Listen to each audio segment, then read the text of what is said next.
আমি ইমাম সাহেবকে আমি কি বলবো, আমার বাইরে তো আমি ভাইও সন্ধ্যের বাইরে না, সন্ধ্যের বাইরে না, আমার ওয়াইফও সন্ধ্যের বাইরে না। পরকীয়া ধরা পড়ায় যেভাবে নিজের মেয়ে ময়নাকে শেষ করে মসজিদে রেখে আসলো কুলাঙ্গার মহিলা, নিজের নিষ্পাপ মেয়েটাকে নির্মমভাবে শেষ করার পরে কত সুন্দর করে অভিনয় করছে। কোনো মহিলা নিজের নিষ্পাপ মেয়েটাকে নির্মমভাবে শেষ করার পরে কত সুন্দর করে অভিনয় করছে। আল্লাহর তাআলার গজব কেন আসবে না বলুন? একে তো এতটুকু বাচ্চার সাথে এই অন্যায় অবিচার করেছে, আবার নিরীহ মসজিদের হুজুর এবং মুয়াজ্জিনকে এর দায়ভার চাপানো হচ্ছে। আসল কাহিনী হচ্ছে ময়নার মা পরকীয়ায় জড়িত, ময়নার চাচার সাথে দীর্ঘদিন যাবৎ চলছে এই বেহায়া নির্লজ্জ কাজ। কয়েকদিন আগে যেদিন ময়না নিখোঁজ খবর প্রকাশ পেল, ওই দিন দুপুরবেলা মা এবং ময়নার চাচা অপকর্মে লিপ্ত ছিল এবং ময়না তা দেখতে পায়। ময়না তাদের অপকর্ম প্রকাশ করে দেবে বলেই এই ময়নাকে শেষ করে দেয় তার মা এবং চাচা।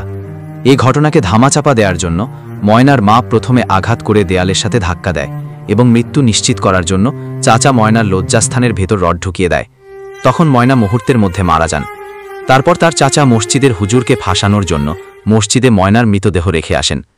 সরাইলের শাহবাজপুরে মসজিদের ছাদে ময়নার লাশ উদ্ধারের ঘটনায় ইমাম এবং মুয়াজ্জিনকে জিজ্ঞাসাবাদের জন্য 2 দিনের রিমান্ড মঞ্জুর করেছেন আদালত। অথচ গতকাল তদন্তকারী কর্মকর্তা স্থানীয় ওলামায়ে কেরামকে আশ্বস্ত করেছিলেন যে ময়নাতদন্ত ও ডিএনএ রিপোর্ট পাওয়ার পর তাদের সংশ্লিষ্টতা না পেলে তাদের সম্মানের সঙ্গে মুক্তি দেওয়া হবে। সেই আশ্বাসের 24 ঘণ্টা না যেতেই রিমান্ডে নেওয়া আমাদের কাছে বোধগম্য নয়। আমরা আইন ও বিচারের প্রতি পূর্ণ শ্রদ্ধাশীল। তদন্তের স্বার্থে প্রশ্ন থাকতেই পারে, ইমাম মুয়াজ্জিনকে জিজ্ঞাসাবাদ করা যেতে পারে, তবে রিমান্ড নিয়ে শারীরিক ও মানসিক চাপ প্রয়োগ নিরীহ মানুষের জন্য বড় রকমের হয়রানি। এই ঘটনায় যদি কেউ প্রকৃত দোষী হয়, আইন অনুযায়ী তার সর্বোচ্চ শাস্তি হোক, সেই দাবিতেই আমরা একমত।